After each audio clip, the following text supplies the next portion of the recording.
Lottery അടിച്ച പൈസ കൊണ്ട് ഞാൻ തുറക്കാൻ പോകുന്ന കച്ചവടം പൊടി പൊടിക്കുമ്പോൾ പല ബിസിനസ് മീറ്റിങ്ങുകൾക്കും പോകേണ്ടി വരും. അപ്പോഴൊക്കെ കെട്ടിക്കൊണ്ട് പോകാനാണ് ഈ ടൈ. പക്ഷേ ഞാനിതുവരെ ലോട്ടറി ഒന്നും മേടിച്ചിട്ടുമില്ല, ഈ ടൈ കെട്ടാൻ പഠിച്ചിട്ടുമില്ല. ഇതെല്ലാം എൻ്റെ ഡെലൂഷനുകൾ മാത്രമാണ്. ഒരുപക്ഷെ ജീവിതത്തിൽ എനിക്കിനി ഒരു ഭാഗ്യപരീക്ഷണത്തിന് അവസരം കിട്ടിയെന്ന് പോലും വരത്തില്ല. മുകുന്ദനുണ്ണി പറയുന്നത് പോലെ പ്രായമാവുന്നു. ജീവിതത്തിൽ എന്തായാലും രക്ഷപ്പെടാൻ ഞാൻ തീരുമാനിച്ചു. ലോട്ടറി എടുത്താലും ഇല്ലെങ്കിലും 2 സാധനങ്ങൾ അത്യന്താപേക്ഷിതമായിട്ട് വേണം. ഒന്ന് പ്ലാനിങ്, 2 ട്രൈപോഡ്. പ്ലാനിങ് ഞാൻ വളരെ തകൃതിയായിട്ട് ചെയ്തിട്ടുണ്ട്, അതിനെപ്പറ്റി ഞാൻ പറയാം. പക്ഷേ നമുക്കൊരു ട്രൈപോഡ് കൂടി വേണം.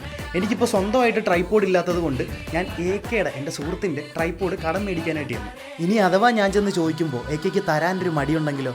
എ.കെ തരത്തില്ല എന്ന് പറഞ്ഞാൽ അതെനിക്കൊരു മോശമല്ലേ. അതുകൊണ്ട് ഞാൻ നേരെ വീട്ടിൻ്റെ വാതിക്കോട്ട് കയറി ചെന്നപ്പോൾ കതവൊക്കെ അടച്ചിട്ടിരിക്കുന്ന കണ്ടു. വീട്ടിൻ്റെ വാതിക്ക് തന്നെ ദൈവം കൊണ്ടുവച്ച പോലെ ആ ട്രൈപോഡ് ഇരിപ്പുണ്ടായിരുന്നു. ഒന്നും വിചാരിച്ചില്ല, ആ ട്രൈപോഡ് എടുത്തു, കാലിൻ്റെ ഇടയിലോട്ട് കയറ്റി വെച്ചു. അപ്പോൾ ശരിയെന്ന് പറഞ്ഞാൽ ആ ട്രൈപോഡും കൊണ്ടിങ്ങ് വന്നു. ഇനി എന്തായാലും തകൃതിയായിട്ട് കാര്യങ്ങളെല്ലാം പ്ലാനിങ് പോലെ ചെയ്യണം. എന്ത് നടന്നാലും ഇല്ലെങ്കിലും ഈ ടൈ കെട്ടാൻ ഞാൻ ഒരു ദിവസം പഠിക്കും. അപ്പോൾ അതുവരെ it's your boy Chokli from കരുനഗർ പള്ളി.